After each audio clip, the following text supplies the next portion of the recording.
जय श्री राम। जय श्री राम। हर हर महादेव। हर महादेव। घर से कहो हम हिंदू हैं। हम हिंदू हैं। घर से कहो हम हिंदू हैं। हिंदू हैं। हम हिंदू हैं। हमारे देवतुल्य क्षेत्र जो अपने आप में भगवान श्री पुरुषोत्तम जी के नाम को सुशोभित करता है, और ऐसा क्षेत्र जिसमें हमारे ऐसे पौराणिक धार्मिक स्थल विराजमान हैं जो हमारे क्षेत्र के अलावा पूरे विश्व में भी कहीं नहीं है। अगर हम श्री परिजात धाम की बात करें तो क्या हमारे क्षेत्र के अलावा पूरे विश्व में मिलेगा कहीं? जो महत्व होना चाहिए था श्री परिजात धाम का, क्या वो उसको मिला? आखिर क्यों? हिंदुओं को जिस आस्था के साथ आगे बढ़ना था धर्म के प्रति, क्या बढ़े? जातियों में ही धर्म की संज्ञा को दिखाकर आगे बढ़ाने का काम किया गया। जातियों को इस प्रकार उठा दिया गया और धर्म को इस प्रकार दबा दिया गया। हम चाहते हैं कि धर्म उठे और जातियां इस प्रकार दबें, क्योंकि हिंदू जगेगा तो राष्ट्र बढ़ेगा, और हिंदू बटेगा तो देश खंड विखंड हो जाएगा। हिंदू पूर्व में भी जाति बिरादरियों में बटा रहा, सबको पड़ोसी से लड़ने की पड़ी हुई है। अगर एक ईंट आगे पीछे कर दी तो मर जाएगा, पर आगे पीछे नहीं होने देगा। देश के भले ही टुकड़े हो जाएं, पर उस ईंट को नहीं खिसकने देगा। अरे मेरे प्यारे बंधुओं, जागिए। आप हम वो हिंदू सनातनी हैं। कितने बड़े स्तर पर हिंदुओं का कत्लेआम इस देश के अंदर हुआ, लेकिन कभी किसी हिंदू ने कोई प्रतिक्रिया नहीं करी। आप किसी समुदाय में जाकर कत्लेआम की तो बड़ी बात है, किसी को अपशब्द कहकर दिखाइए। क्या कह सकता है हिंदू कभी किसी को? नहीं कह सकता। कितना ही बड़ा ताकतवर क्यों ना हो, कितना ही बड़ा बलशाली क्यों ना हो, हिंदू कभी किसी का हित कर ही नहीं सकता।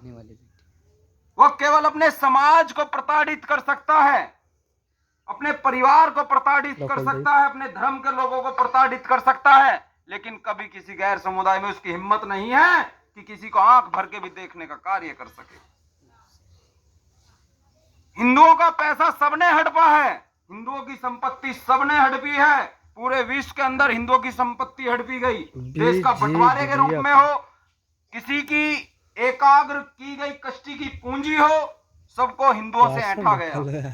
लेकिन क्या कभी किसी हिंदू ने किसी गैर समुदाय का एक रुपया भी छीना? क्या हिम्मत है रखने की? क्या रख पाएगा हिंदू? तो मेरे प्यारे बंधुओं, मेरी युवा शक्ति बैठी है, मैं आपको जगाने के लिए एक माध्यम हूं। मैं आपके बीच में एक माध्यम बनकर एक सुई और धागा लेकर निकला हूं कि जो मेरा हिंदू समाज मोती रूपी जातियों में बटा हुआ है, बिखरा हुआ है, एक जाति यहाँ है, एक जाति वहां, एक मोती यहाँ, एक मोती वहां, मैं इन सबको एकाग्र करने के लिए बड़ी मजबूत विचारधारा के साथ में मैं मेरे हिंदू समाज को जागरूक करने के लिए निकला हुआ हूं कि मैं मेरे तब तक समाज को जागरूक नहीं करा दूंगा, मैं रुकने वाला नहीं। तो मैं चाहता हूं इसमें परिवर्तन हो। अगर हिंदू किसी का शोषण नहीं कर सकता तो हिंदुओं ने क्या ठेका उठा लिया है कि अपना शोषण कराए? अपने लोगों का शोषण होने दे। अगर आप वास्तव में हिंदू हैं तो आपको सौगंध है ऐसी पावन धरा की, जो किसी कभी हिंदू पर आप अत्याचार होते बर्दाश्त करें, किसी का उत्पीड़न होने दें, किसी का शोषण होने दें। भगवान ने अगर हमें इंसान रूपी जीवन दिया है तो कुछ करने के लिए दिया। कुछ काम करो, कुछ काम करो, जग में रहकर नाम करो। मेरे प्यारे बंधुओं, पशु पक्षी भी रह रहे हैं इस जग में, लेकिन इंसान को अगर ये दिमाग ऊपर दिया है तो सोचने के लिए दिया है। तो मैं चाहता हूं आप समाज हित में समर्पित हों। जो हमारा हिंदू समाज बिरादरियों में बटा हुआ है उसको एकजुट कराएं। बिरादरियां और समाज में भी है, लेकिन हमारे समाज में बिरादरियों को इस प्रकार, जैसे फुटबॉल होती है ना, थोड़ा लपको कितनी ऊंची छलांग लगाती है, ठीक हमारे हिंदू समाज में भी बिरादरियों को उसी प्रकार एक फुटबॉल की भांति बनाया गया है। मैं चाहता हूं इसमें परिवर्तन हो। अगर बिरादरियां हो हमारी तो एक पत्थर की तरह स्थापित हो, अगर कोई उछाले तो उछलने के बजाय वो वहीं दब जाए। धर्म इस प्रकार फुटबॉल की भांति हो, एक बार कोई उठाए तो 10 बार ऊपर उछले। मैं चाहता हूं इस विचारधारा को आप अपने अंदर स्मरण करें। भगवान के प्रति सच्ची निष्ठा से आप कार्यरत होकर आगे बढ़ें। किसी के बहकावे में ना आए, किसी के लोभ लालच के वशीभूत ना रहें। और जो इंसान लालची होता है, जो कर्महीन होता है, जो दूसरों को कष्ट देने के लिए षड्यंत्रकारी होता है, कभी आप उस इंसान को नोटिस करना, कभी जीवन में आगे बढ़ ही नहीं सकता। मैं चाहता हूं आप अच्छाई के प्रति एक मुहिम को आयाम दें। जिस मुहिम को हम लेकर चल रहे हैं, जिस जोत को हम इस क्षेत्र में एक छोटी सी जोत को लेकर निकले हैं, आप उसे अपने प्यार से, दुलार से, आशीर्वाद से अखंड ज्योत बनाकर जो इस क्षेत्र को तो जगमगाए ही जगमगाए, लेकिन पूरे प्रदेश में भी एक इतिहास रचने का कार्य करें। मैं चाहता हूं आप सभी इस देवभूमि को एक इतिहास के रूप में दर्ज कराएं, बिना किसी भेदभाव के, बिना किसी श्रेयद्वेष के, केवल और केवल हिंदुत्व के बल पर।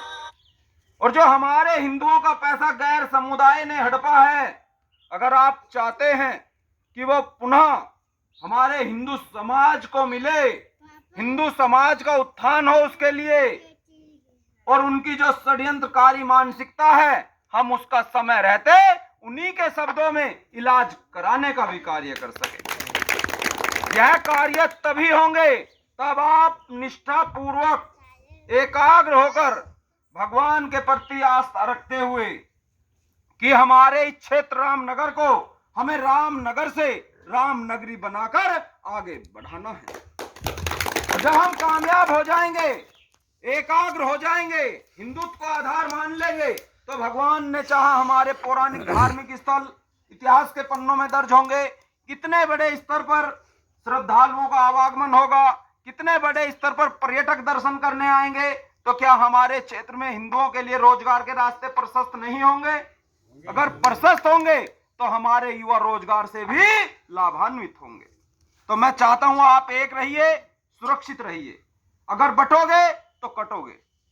इतिहास गवाह है, अगर एक बार हिंदू थोड़ा भी इधर उधर हुआ तो मान लीजिए उसे पलायन करने के अलावा, धर्म परिवर्तन करने के अलावा या अपने आप को खत्म करने के अलावा कोई चौथा रास्ता है ही नहीं। इस हिंदुस्तान के अंदर हिंदुओं की जिस प्रकार बहन बेटियों को घर से उठाया गया हो, उनका जबरदस्ती अपने धर्म में परिवर्तन कराया गया हो, मैं चाहता हूं इन सब में परिवर्तन हो। कोई ऐसी मानसिकता रखे तो उसका समय रहते इलाज भी संभव हो। आप अपने आप को पहचानिए। और जो हमारे देश का भविष्य है, आपका जीवन भी बीत चुका है, लेकिन जो बच्चे हैं वो अभी एक पौधे की भांति हैं। आप उनमें खाद पानी दे रहे हैं, उनकी परवरिश कर रहे हैं। अगर उनकी परवरिश के चक्कर में हम एकता को भुला दिए तो उनकी परवरिश कारगर होने वाली नहीं है। तो मैं चाहता हूं आप हम सब संगठित रहें, एक दूसरे को अपना भाई मानते हुए, हिंदू समाज में समरसता फैलाते हुए, बिना किसी भेदभाव के हमें इस देव रूपी क्षेत्र को देव रूपी क्षेत्र का दर्जा दिलाकर, इतिहास के पन्नों में दर्ज कराकर एक नया मुहिम कायम करने का कार्य करना है। जो हमारे इस क्षेत्र का नाम इतिहास के पन्नों में दर्ज हो और पूरे प्रदेश के अंदर हमारे क्षेत्र रामनगर का नाम स्वर्ण अक्षरों में लिखा जाए। अगर आप प्रतिबद्ध हो गए, आप निष्ठा पूर्वक हो गए, तो भगवान ने चाहा वो दिन दूर नहीं है जिस दिन हमारा इस क्षेत्र में वास करने वाला हिंदू का छोटा बच्चा भी अपने आप में गर्व करेगा कि मैं इस क्षेत्र का प्रतिनिधि हूं, मैं स्वयं विधायक हूं। आपकी अगर हमारे क्षेत्र की कोई समस्या है, वो समय रहते उसी द्वारे उसका समाधान करने का कार्य किया जाएगा। भारत माता की जय। वंदे मातरम। जय श्री राम। जय श्री राम। कर सको हम हिंदू हैं, हम हिंदू हैं, हम हिंदू हैं। जय जय श्री राम। जय जय श्री राम।